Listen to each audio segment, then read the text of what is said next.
నోట్ల రద్దు విషయంలో తీగలాగితే డొంకలు ఎన్నో కదులుతున్నాయి. ఇది అట్టర్ ఫ్లాప్ అని ఒకవైపు ప్రతిపక్షాలు అలుపెరుగని ప్రచారం చేస్తుంటే మరొక పక్క భయంకరమైన నిజాలు వెలుగు చూస్తున్నాయి. అసలు నోట్ల రద్దు ఎందుకు చేశారో ముందు తెలుసుకుందాం. నల్లధనం అరికట్టేందుకు తీసుకునే చర్యల్లో భాగంగా ఇంకా గోల్డ్ కంట్రోల్, హవాలా, దొంగ నోట్లు, ఉగ్రవాద నిధులు, బినామీ ఆస్తుల నిషేధం, విదేశీ బ్యాంకులతో ఒప్పందాలు, ఇలా చాలా ఉన్నాయి. సుమారుగా 86% పెద్ద నోట్ల రూపంలో ఉన్నదని, అది 15 లక్షల కోట్ల దాకా ఉండవచ్చని ఒక అంచనా. ఈ డబ్బంతా కొత్త నోట్లతో మార్పించే క్రమంలో పన్ను ఎగవేతదారులను పట్టుకోవచ్చని ఒక వ్యూహం. ఈ సొమ్మును 2000 నోట్లతో మార్పించే క్రమంలో ముందస్తు జాగ్రత్త చర్యలు చాలానే తీసుకుంది ప్రభుత్వం.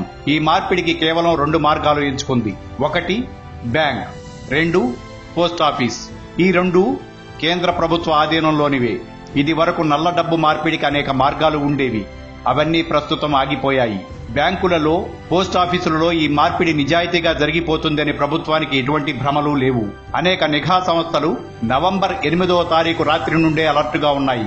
దొంగలను పట్టుకోవడానికి కాచుకుని కూర్చున్నాయి. 8వ తారీఖు రాత్రి నుంచే బంగారం కొనుగోలుపై నిఘా పెట్టారు. ఎవరెవరు ఎక్కడెక్కడ ఏ విధంగా మార్పిడిలో చేతివాటం చూపించారో అన్నింటి సమాచారం ప్రభుత్వం దగ్గర పక్కా సమాచారం ఉంది. ప్రతి 2000 రూపాయల నోట్ కదలిక ప్రభుత్వానికి తెలుస్తుంది. మార్చుకున్నవాడు మార్చుకున్నంత, కమిషన్ కొట్టినాడు కొట్టుకున్నంతగా సాగింది ఇప్పటి వరకు. సామాన్య ప్రజలు ఏటీఎంల ముందు బారులు తీరి బాధలు పడుతుంటే దొంగ వెధవలు దర్జాగా కట్టలు పట్టుకుపోయేవారు. అన్నీ గమనిస్తున్నారు. దొరికిన వాళ్లు కుప్పలు తిప్పలుగా దొరికిపోతున్నారు. దొరకని వాళ్లు చాలా మంది ఉన్నారు. సమయం డిసెంబర్ 30 వరకు ఉంది. ఇంకా ఎన్ని విధాలుగా మార్పిడి చేస్తారో చూస్తుంది ప్రభుత్వం. ప్రభుత్వానికి కావాల్సింది దొంగల లిస్ట్, వాళ్లకు సహకరించిన అవినీతి అధికారుల లిస్ట్. 15 లక్షల విలువ నోట్ల లభ్యత డిసెంబర్ 30వ తారీఖు దృష్టిలో పెట్టుకుని కావాలనే ముందుగా 2000 నోట్లు వదిలింది ప్రభుత్వం. ఆపై వాటి ప్రింటింగ్ ఆపివేసింది. అవి ప్రజల దగ్గరకు చేరినవి బహు తక్కువ. ఎక్కువగా చేరింది దొంగల దగ్గరికి. ముందుగా గబగబా మార్చుకుంది వాళ్లే గనుక ఇక ఇప్పుడు ప్రభుత్వం 500, 100, 50, 20 నోట్లపై దృష్టి పెట్టింది. వీటిలో ఈ 15 రోజుల్లో చిల్లర కొరత, సామాన్యులకు తగిన నగదు లభ్యత తీరుతుంది. అంటే ఇన్నాళ్లు 2000 నోట్లు దొంగ వాళ్ల దగ్గరకు యథావిధిగా పేరుకున్నాయి. ఇప్పుడు చిల్లర నోట్లు సామాన్యుల దగ్గరకు వస్తున్నాయి. ఇది వరకు పరిస్థితి ఇది పూర్తి భిన్నంగా అని గ్రహించాలి. పెద్ద నోట్లు, చిన్న నోట్లు గమ్యాలు వేరువేరు అయ్యాయి. ఇప్పుడు డిసెంబర్ 30 తర్వాత గాలింపు చర్యల్లో 2000 నోట్లు కదలిక శోధనలో ఐటీ, సిబిఐ, ఈడీ బృందాలు నేరుగా నల్ల కుబేర్ల ఇంటి ముందు ఆగుతాయి. మర్డర్ జరిగిన తర్వాత నేరస్తుడి ఇంటికి వచ్చిన పోలీస్ డాగ్ మాదిరిగా ఇక్కడ పోలీస్ డాగ్ ఎవరో కాదు, అది 2000 రూపాయల నోట్. ఈ విషయం తెలియక నల్ల కుబేరులు, అవినీతి అధికారులు ప్రభుత్వం వేసిన వలలో చిక్కుకున్నారు. ఒక్క 2000 నోట్ చాలా మందిని ఎడాపెడా పట్టిస్తోందన్నమాట. మార్పిడి చేసినోడిని, చేయటానికి సహకరించినోడిని, ఇద్దరిని. అక్కడకు వచ్చిన బృందాలు వాళ్ల ఇంట్లో బంగారు కడ్డీలు, పొలాలు, స్థలాలు, సెకండ్ సెటప్ల పేరున, పని మనిషి పేరున, కుక్కల పేరున పెట్టిన ఆస్తులు అన్ని లైన్లోకి వస్తాయన్నమాట. ఇంతవరకు బాగానే ఉంది. ఇప్పుడు అందరినీ ఆశ్చర్యపరిచే మరొక విషయం వెలుగు చూసింది. 15 లక్షల నోట్లు కదా రావాల్సింది, ఇప్పటికే 11 లక్షలు వచ్చేశాయి. ఇంకా 4 లక్షలు వచ్చేస్తాయి. మరి సమానంగా నోట్కు వచ్చేస్తే ఇంకా నోట్లు రద్దెందుకు? కేవలం కొద్ది మొత్తంలోనే ఫేక్ నోట్ల కోసమేనా? కేవలం 1500 దొంగ నోట్లు చక్కగా 2000గా మారి మరింత తక్కువ చోట్ల పట్టుబట్టేట్టు చేశారు మోడీ గారు అని అనుకుంటే పప్పులో కాలేసినట్లే.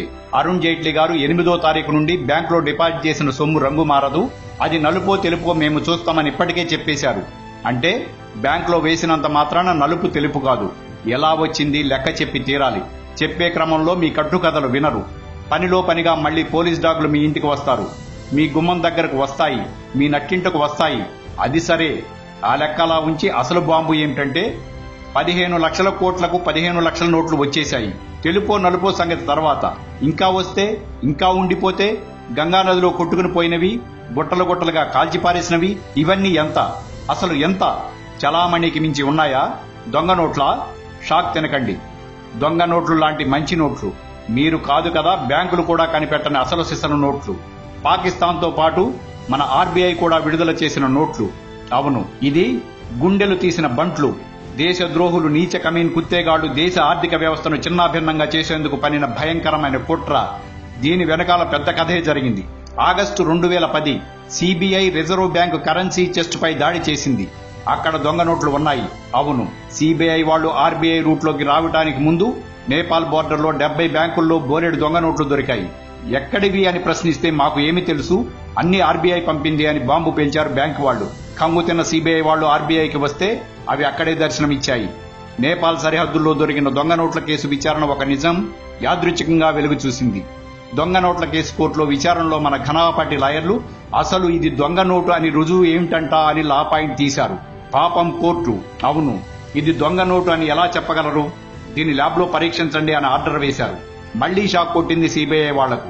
అవి అసలు నోట్లే అని రిపోర్టు వచ్చింది. పిచ్చెక్కిన సిబిఐ వెంటనే ఆ నోట్లు జపాన్ పంపింది.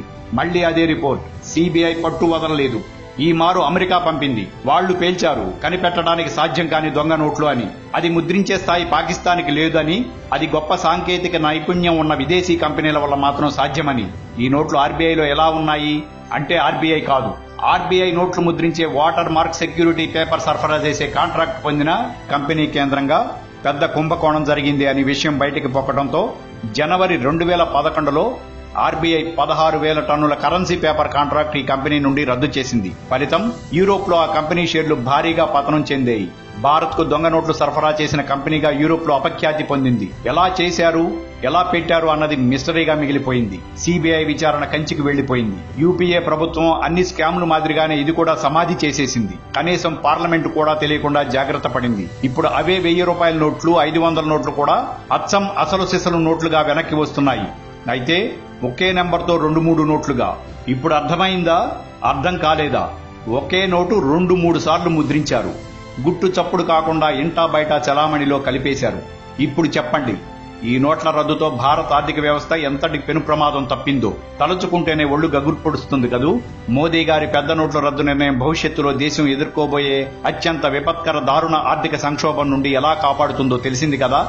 జై భారత్ మాత. Like and subscribe Eagle Media Works.